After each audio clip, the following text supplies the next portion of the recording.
Sciano is present. Present, and sorry for my tardiness. Professor John Arndt is absent. Stephanie Dodge. Present. Corey Mim. Present.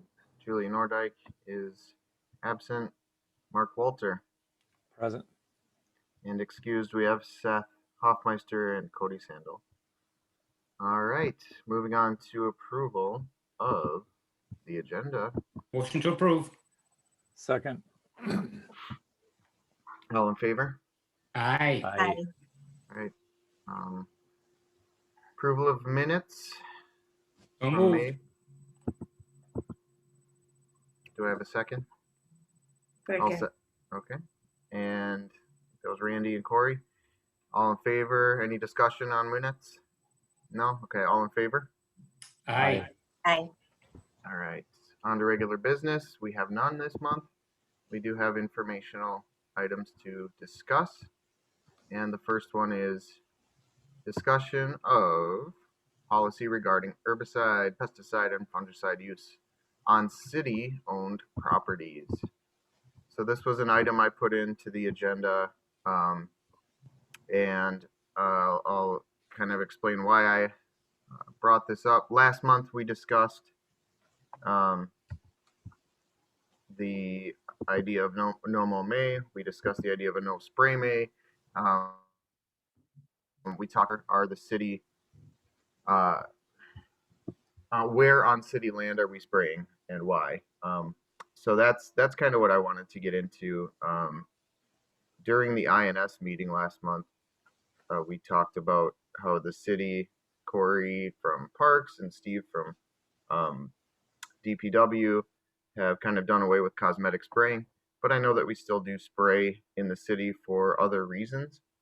And for example, I was driving past the garage on Oneida Street the other day, and they were spraying the sidewalk out in front of it. So just trying to get some information on what our actual policies are as a city regarding use of chemical treatment on plants.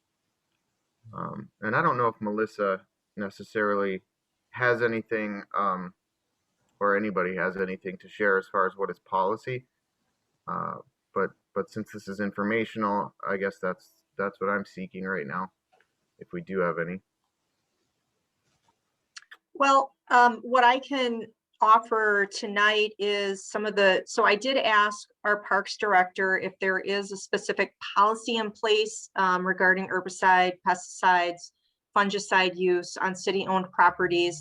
And we do not have a formal policy in place, guiding where and when to use it. I do know that they have significantly reduced the application of herbicides on park areas, turf areas in parks, specifically, but they still do spray and use fertilizer in the athletic field areas. On the other turf areas, they've discontinued that. I don't have any other information, like as far as like if there's a master list or anything like that. They do use herbicides to control invasive species in certain areas. And that is kind of, they're following best management practices as far as when to apply those, how to apply those, and the proper amounts to apply. They are receptive to hearing from us, hearing from the Sustainability Commission on potential alternatives to use for the treatment of weeds and unwanted growth, where they could potentially test and trial that out. But in their experience up to this point, they are following industry standards, and they have in the past tried other chemicals, other means, and what they're using right now is the most effective that they have found.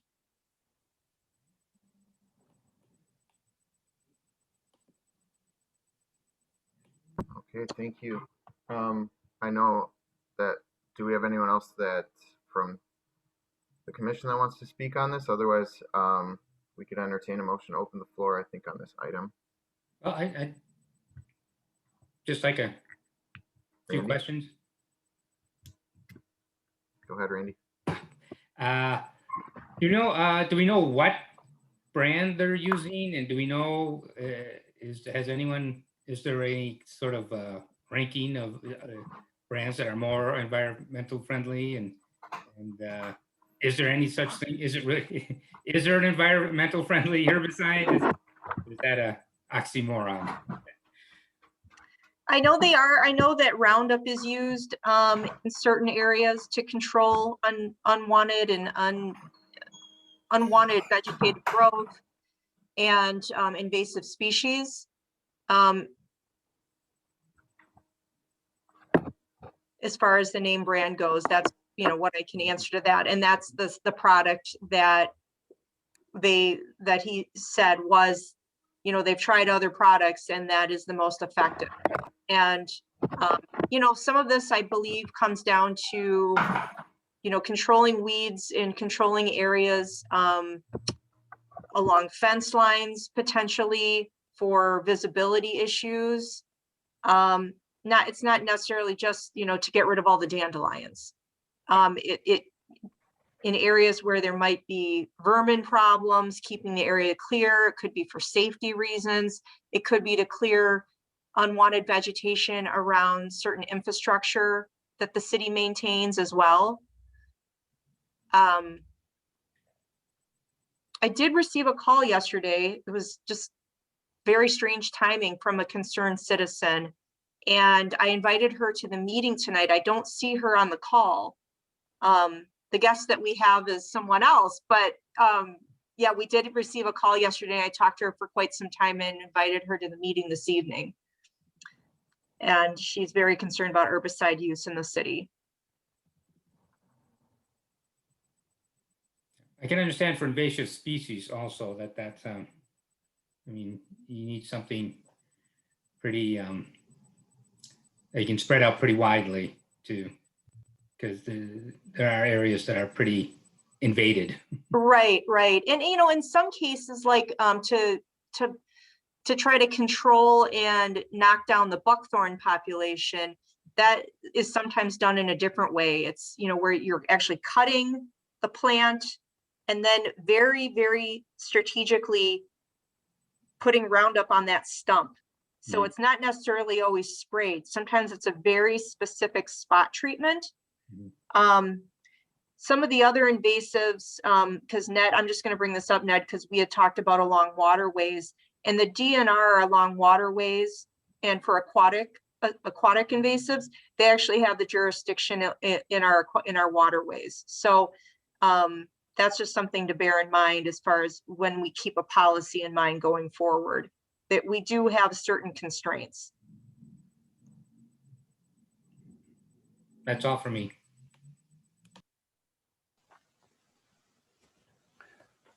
This is I have Mark. some thoughts. Oh. Oh, go ahead, Mark. I was just going to ask you, you know, you had mentioned that there are some herbicides used. It's also listed as pesticides and fungicides. I mean, are you lumping those all together, or are they something separate? And are there some areas that it's more appropriate to use? I mean, a fungicide is a little bit, may be a little bit different. I think of that as more of water saturation type of control in some areas, but I don't know if that's true or not. I mean, I'm all for not using any of them, but I don't have enough detailed background. And then I'll defer any other comments to Corey.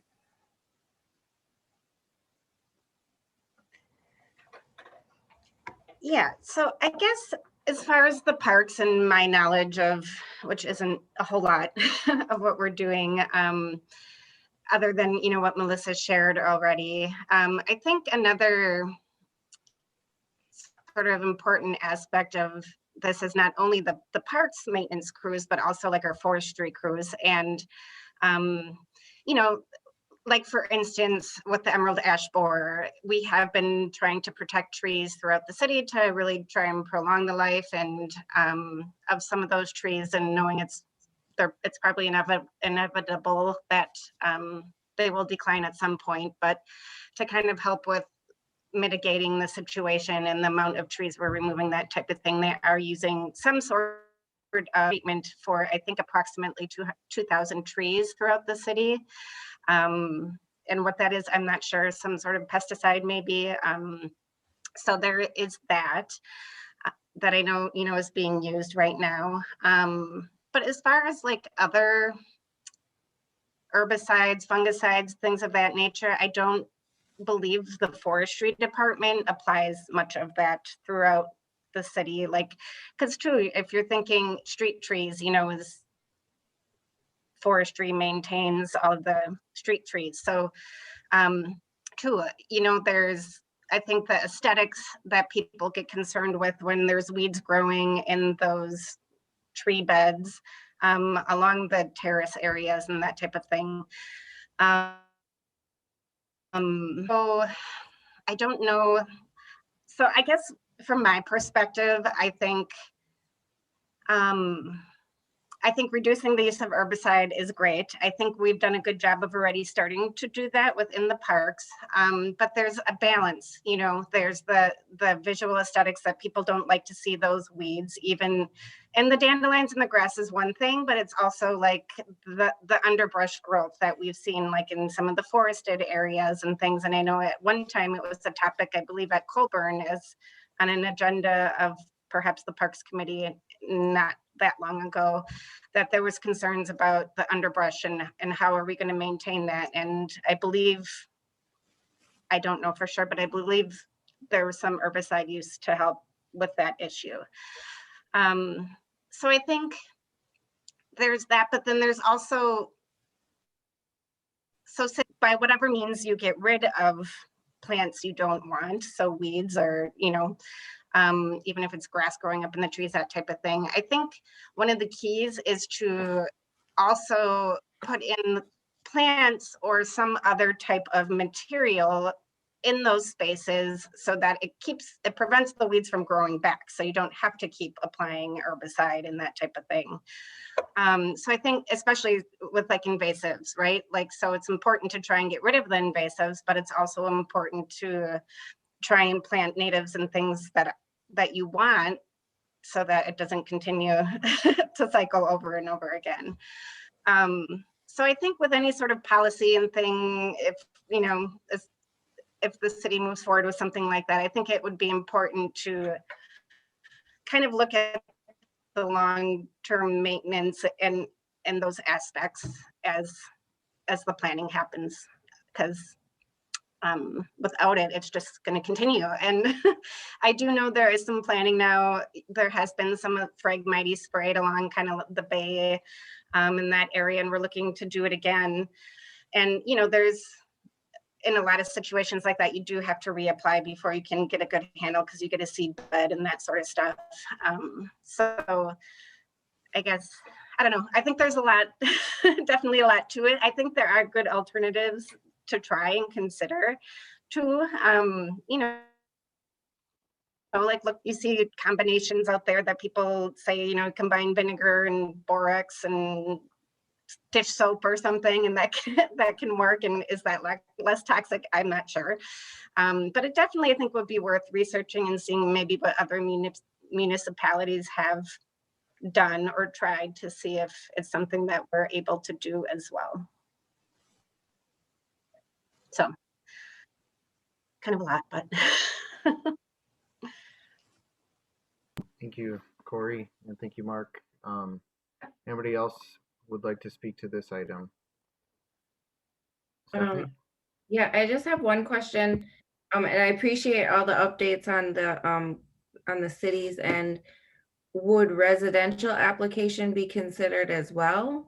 In this, look for policy? No. Not in this particular question. This is for city-owned land. Okay.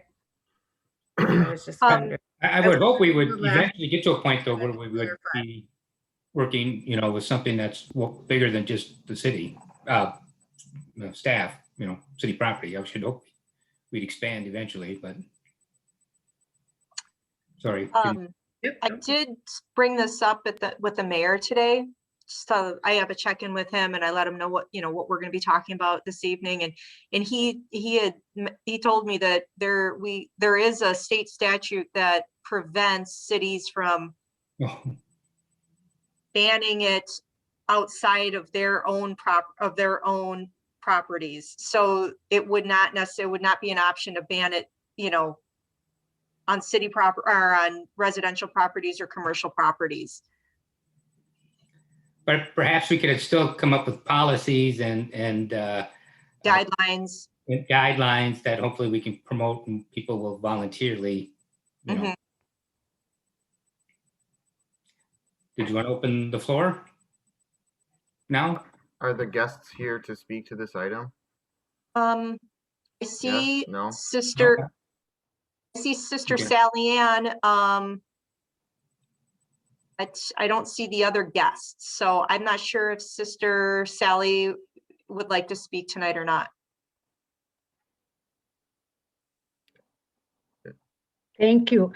We're really here as Oh. interested parties to the whole area of sustainability and wanting to learn what is happening within the city of Green Bay and how we might support it and so on. So Great.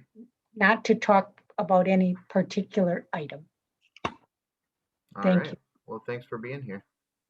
You're welcome. Appreciate that. All right. The person with me is Marietta Sams. Welcome, Marietta and Sally Ann. All right. Then it sounds like a lot of us have some pretty strong feelings about pesticides and herbicides, and maybe we have areas in the city where we're already using them, and where they've been looking at best practices. And it sounds like maybe we should investigate what other municipalities have done, and also see what's allowed under the state statute. So that being said, Melissa did advise me to take a look into some other some other cities that have looked into crafting a pesticide policy for their own city. I really liked the one from Portland, Maine, and I will say that was really well, like long, like 15 pages long, just really in depth. I think I would ask Melissa what the next appropriate step would be. I would love to share that with everyone, but I don't know. Maybe I could send that to Melissa and have that sent out to the group. And then hopefully sooner rather than later, bring an item up for regular business, to craft our own city ordinance, city policy, so that we have some direction here. And I think we have a lot of people in administration who want to do the right thing. And so I think we have some good people kind of on staff in the room, kind of that would be good to bounce these ideas off of and see what we could actually do here in Green Bay to tighten up our practices around pesticide use. So that's all. This was an informational piece. Mark, did you want to speak a little more to it? I guess it was just more of a question. I know that City of Madison has a phosphorus ban in terms of fertilizers sold within the city limits. Is that something that would dovetail onto this as well? It does, and I express my ignorance. I don't know if Green Bay has ever looked at They have. phosphorus contents of fertilizers. Do we have any regulation on it, or? They did. They had passed something. I don't know if they passed it, but there was something in place, or it had been discussed at, I don't know how long ago that was, Mark, as far as not selling phosphorus-based fertilizers. And I believe it did not go anywhere because of economic reasons. It went through committees. I know that. I'd be curious to see what the economic impact was in the city of Madison when they did that. You know, that was a water quality issue, and we're through new water, we're spending tens of hundreds of millions of dollars to treat for phosphorus in the first place. You know, maybe we could do more. Maybe it's a separate topic and we can talk about that in the future. Yeah, that must have been quite a while ago. I think that might have been before I was on council. So maybe it's time to bring it back and take another look at that. You know, maybe it's a new council. Maybe we can make further progress on it.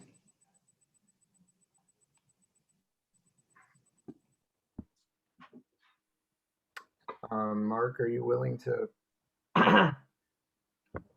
meet or put in some kind of background work on that before we bring it up to a commission or a committee? Sure. Yeah. I think that could be a separate thing. Right. And, you know, right now, maybe just look at the pesticide issue and not necessarily like the fertilizer issue. Yeah, and Julia may, you know, she's not here. I would be willing to guess that this is within her field of knowledge as well. And I'm positive New Water deals with this on a regular basis, but I will do some checking. Cool. Thank you. All right. Anybody else want to speak to this particular item? All right, then, because it's informational, we will move on from that item to number 2, Resiliency Coordinator Update. NOMO-MA, Municipal Code Recodification, Plan Natural Landscape Registration, GI Code Project Update. So I just wanted to give, Shouldn't we receive and place on file, even if it's informational? So we do at standing committees. Would you like to make a motion to receive and place on file? Sure. Okay. I'll second. Any discussion? All in favor? Aye. Aye. Aye. Thank you, Randy. okay. Okay, so the NOMO-MA update, Ned already referred to this in his initial update, but it was referred at INS on May 27th, and it was referred to staff to develop a pollinator-friendly policy or guidance in anticipation of May 2022, allowing Green Bay residents to voluntarily participate in NOMO-MA. That was the formal motion that was approved. So that's great. It's great news. For the municipal code recodification, that went through a couple of weeks ago. So the entire municipal code was renumbered. So if you're looking for certain things, or if you're really tuned into certain chapters, all the numbers are different now. What that means for some of the recent code amendments, like the noxious weeds and planned landscaping registration, those are under a new number as well. Because those code amendments were recently amended, they're not in what you'll see if you go onto the city's website under Muni codes. All of the things that were basically introduced in the last probably couple of months will be phased in over the next couple of weeks. They're still codified, but they're just not on the website. Which leads me into the update regarding the planned natural landscaping. The online registration is up and running. It is, there's 2 ways to get to it. One's through the Sustainability Commission link within the website under boards and commissions. And then the second one is through the Department of Public Works section of the website. And there's instructions there for uploading documents. It's a fillable PDF form, or if people choose to print it and fill it out, they can do it that way and then return it to the Public Works Department. And I'm listed as the point of contact for that. So have received a couple of inquiries already, just saying, even it was right before the beginning of June, so they must have heard about it. And I said, it's going to be there. It's going to be there. You know, I think we had it up by June 3rd or 4th. So it's up and going now. If anybody wants to go on there and take a look at it, and if you have any feedback, please send it my way. Send the feedback my way. We're also going to put together a sample plan, landscape plans, so that if people want to look at an example, they can see, okay, you know, there's some photographs, maybe some hand sketches of their property with where the planned natural landscaping area is going to be, just to give people some guidance, some further guidance on that. And that will be coming shortly. Green infrastructure code project updates. We just finished the stormwater amendments. And that's with our law department now for the initial review, for that review. So we anticipate in about a month, we'll have that back from our law department. And then the stormwater green infrastructure code amendments, along with all of the landscaping standards, which are primarily with the zoning department for parking lot design and buffers and all of those items, will be out for public input. We're going to have, we're planning a couple of different sessions with stakeholders. We'll hold it virtually. And then after it goes through a public comment or public outreach period, then it'll go to the various committees. So the idea is to package these together so they go to various committees at one time, and then to council together. So my goal will be by the end of summer, we'll have the green infrastructure code project under our belts. Great. And I think that was it. The only other thing, and I think I reached out to everybody, but if your term is expiring this August and we have 2 members, please let me know before the next July meeting if you plan to, if you wish to stay on the board. That may not, I think Mark is the only one on the call that applies to. Yeah, and I believe You already responded. So. Yep, so we're good. That's if, you know, I haven't done anything to offend everybody. Mark, we're not letting you go, so you got no choice. Does anyone have any questions? I have a question, Melissa. Sure. The NOMO May will be, I just want to clarify, this went to council by now, right? So, or not, the NOMO May? Motion passed May 27th through INS. So, so did council meet already this month, or is this a one time a month this for might be council? a month, but I'll verify that, and because I don't know. I don't have the answer to that question. I'm pretty sure we did on beginning of June. You did? Okay. Yeah, we had a council meeting at June 3rd, I think it was, or something. If I remember right. So it went through then. But that was just what went through is just the referral to staff to come up. So we don't have anything yet. Correct. So, okay, the referral to staff includes finding a way to allow a NOMO May. Yep. Right. So the way it's written, can you read it the way it's written again? The way that we sent it to INS? Thank you. To refer to staff to develop a pollinator friendly policy or guidance in anticipation of May 2022, allowing Green Bay residents to voluntarily participate in NOMO May. Okay. Got it. So we're not allowing it yet. It's going to staff first and then coming back to a committee and then to council. Got it. I think the consensus was from that discussion was that forming guidelines and I guess best NOMO May practices. Right. Would behoove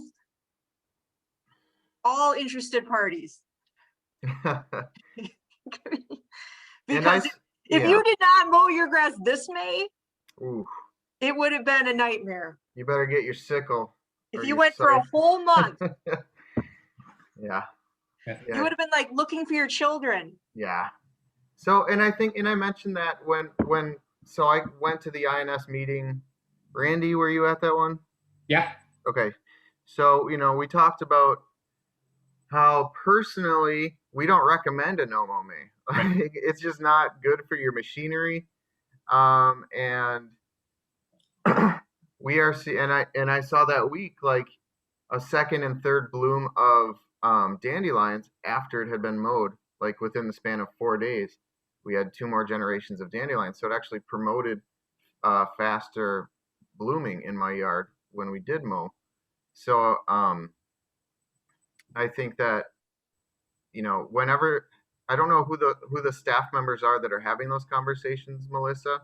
Would that be DPW staff probably, since it's coming from INS, or would that be any staff It would member? primarily be DPW staff, because INS is Mhm. the board that, Right. primarily works with DPW.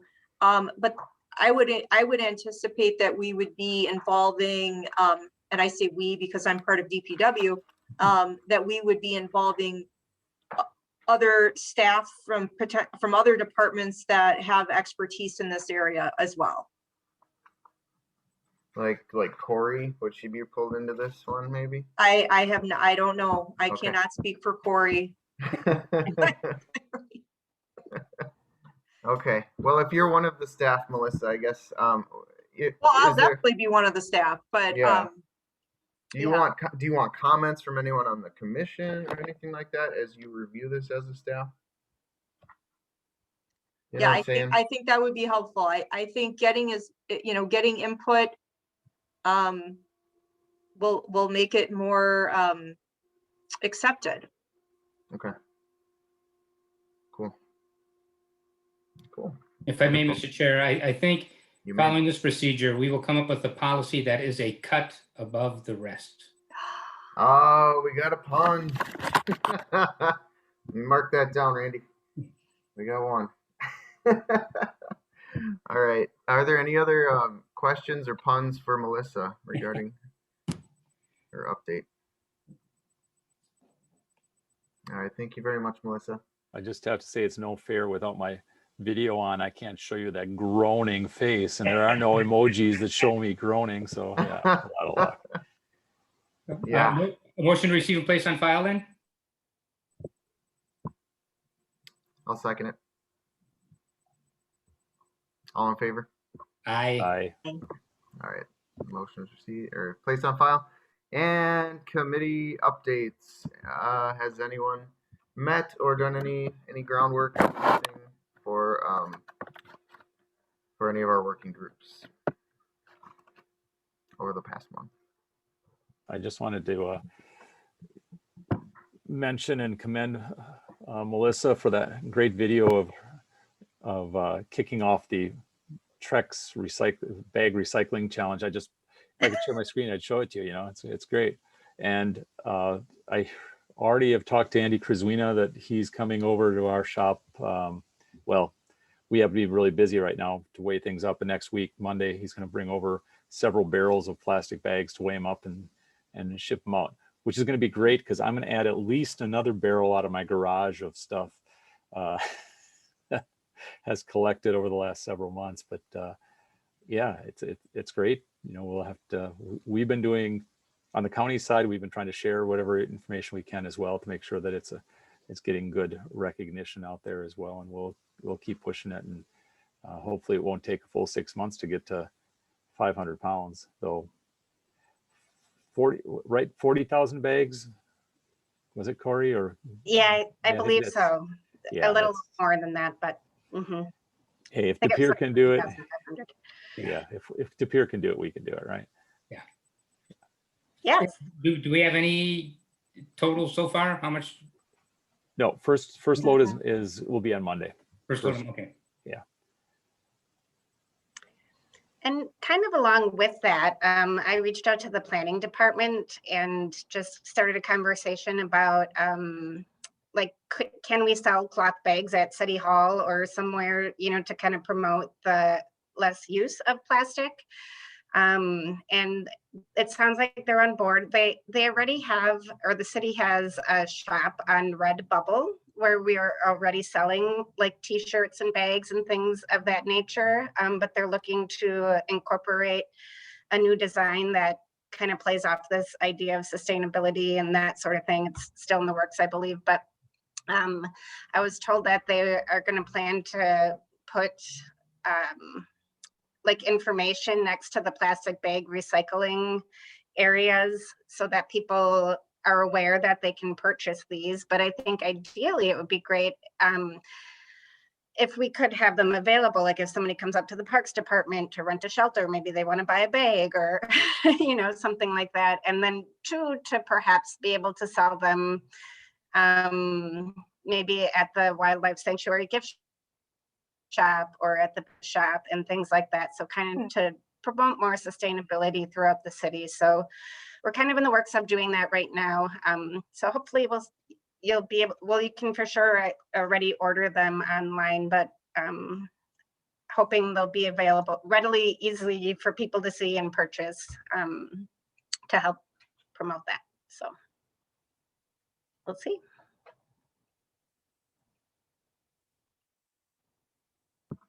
Any other committee updates? All right, that will entertain a motion to adjourn. Motion to adjourn. Is there a Second. Any discussion? All in favor? Aye. Aye. Aye. This meeting is adjourned. Bye. Bye. Thanks, everyone. Aye. Thank you, everybody. See you in July. Yeah.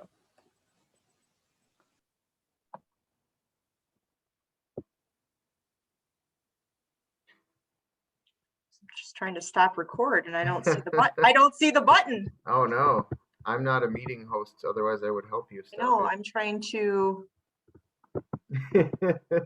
don't, You might just have to shut us down. You might just have to leave, and then it'll